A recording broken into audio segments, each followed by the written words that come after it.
Masih bersama saya Adini dan kembali kami sampaikan berita Padang hari ini.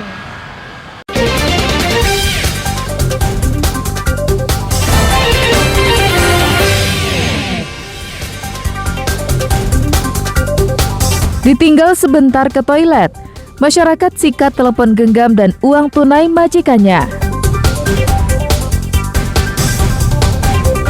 4 pencuri sepeda motor ditangkap, 3 orang berhasil kabur. Kejari Padang bidik sejumlah sekolah yang dananya diselewengkan guru atau kepala sekolah.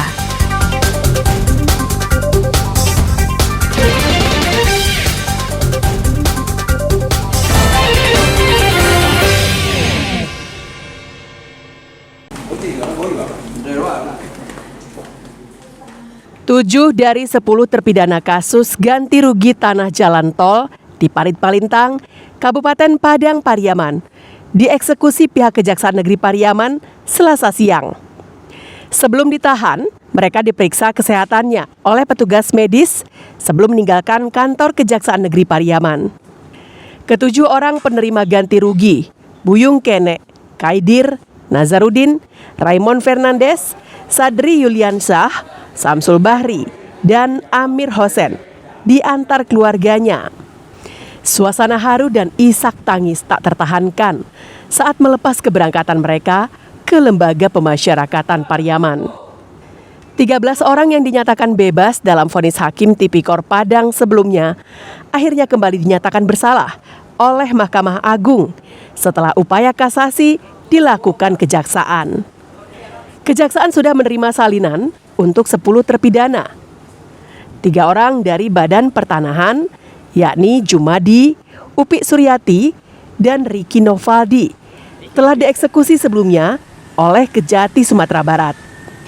Sedang 2 orang lagi masih menunggu salinan, dan 1 lainnya masih dalam penyesuaian administrasi masa penahanan.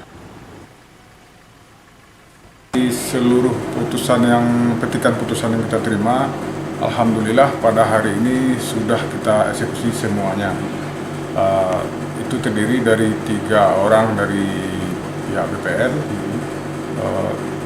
7 dari penerima ganti rugi. Terhadap 3 lagi itu dikarenakan belum turun petikan putusan.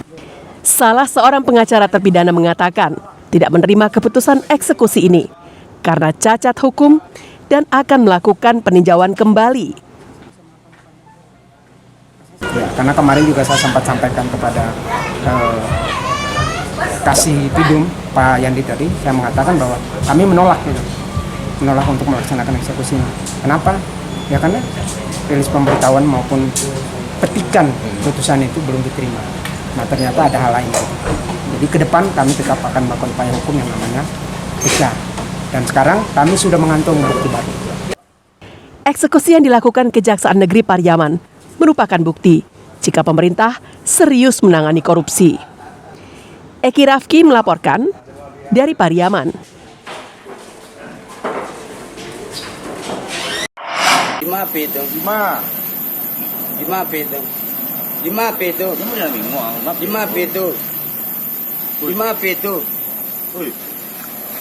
Bima Sakti kaget saat sejumlah orang yang berpakaian bebas mendekatinya dan membekapnya. Tanpa memperkenalkan diri, mereka bertanya soal telepon genggam. Warga Pasar Ambacang ini baru sadar jika yang menggerumuninya adalah polisi. Dirinya semakin yakin saat mereka memborgol tangannya. Tak bisa mengelak, Bima Sakti pun mengakui semua perbuatannya. 10 hari lalu, karyawan sebuah toko bangunan yang terletak di Jalan Juanda, pusat Kota Padang ini, menggondol telepon genggam dan uang tunai majikannya. Perbuatan tersebut terekam dengan jelas di kamera pengintai. Pelaku tak menyadari jika majikannya memasang kamera pengintai di tempat yang tersembunyi. Saat peristiwa itu terjadi, sang majikan ke toilet dan meninggalkan pelaku seorang diri. Setelah itu, pelaku langsung hilang dan meninggalkan tugas yang diberikannya. Korban merasa ada yang aneh dan mencoba menghubungi pelaku. Saat itulah korban sadar jika telepon genggam yang ditaruhnya di atas meja telah raib. Tak hanya itu, uang tunai yang ada di laci mejanya juga hilang. Peristiwa itu dilaporkannya ke Polsek Padang Barat.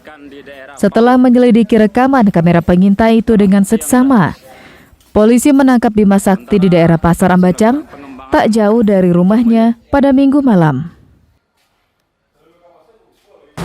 Handphone dan uang tunai 2 juta rupiah di toko milik korban. Duga pelaku adalah karyawan yang bekerja di toko tersebut.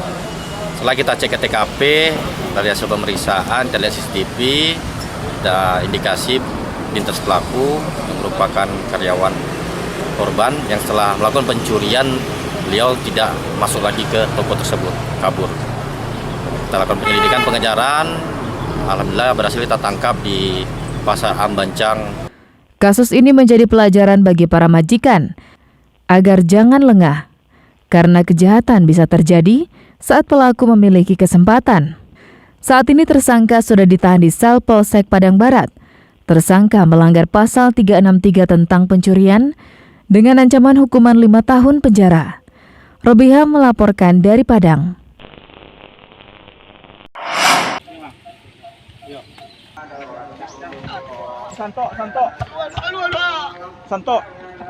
Empat dari 7 pencuri sepeda motor ditangkap Satreskrim Polres Pariaman, namun 3 orang berhasil kabur.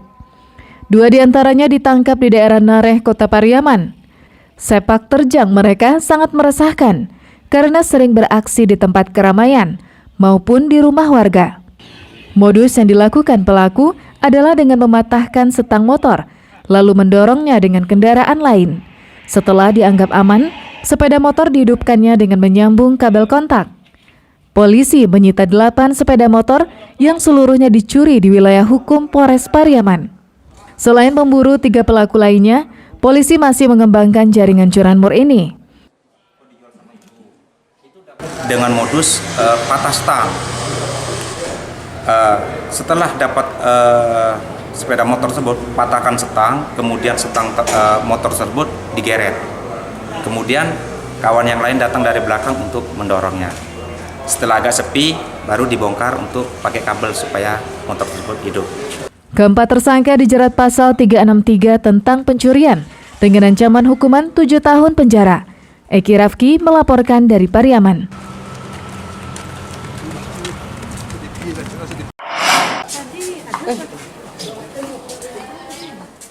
Tidak hanya mendalami dugaan penyelewengan dana program pusat keunggulan di UPTD SMK Negeri Pertanian Pembangunan Padang dengan kerugian negara mencapai ratusan juta rupiah. Kejari Padang saat ini juga sedang membidik beberapa sekolah yang ditengarai keuangannya bermasalah.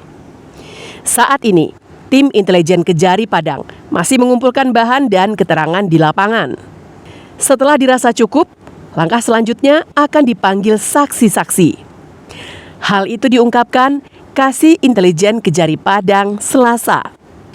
Menurut Kasih Intelijen Kejaksaan Negeri Padang, Afriandi, pihaknya masih mendalami kasus dugaan penyelewengan dana program pusat keunggulan di UPTD SMK Negeri Pertanian Pembangunan Padang yang diduga dilakukan mantan kepala sekolah dengan kerugian negara mencapai 400 juta rupiah. Kejari Padang telah memeriksa 3 orang yang terdiri dari kepala sekolah, bendahara dan guru di SMK Pertanian yang beralamat di Jalan Sungai Lareh, Kecamatan Koto Tangah. Hingga saat ini, Kejaksaan Negeri Padang sudah memeriksa 23 orang sebagai saksi dalam kasus tersebut. Hasil penyidikan sementara, mantan kepala sekolah diduga menggelembungkan uang pembangunan laboratorium di SMK Pertanian Padang. Kita sudah monitor beberapa sekolah yang menyalahgunakan kerugian keuangan negara. Nanti juga kita menunggu juga hasil dari laporan dari masyarakat ataupun dari kita yang turun langsung. Kalau untuk sementara yang naik ke tahap dik kan baru 1 SMK Pertanian. Ada beberapa sekolah nanti kita juga akan tindak lanjuti. Dana pembangunan program sekolah unggulan SMKN Pertanian Pembangunan Padang tersebut seharusnya masuk ke rekening sekolah, namun dialihkan ke rekening pribadi milik bendahara sekolah atas perintah Kepala SMK Negeri Pertanian Padang saat itu. Robiham melaporkan dari Padang.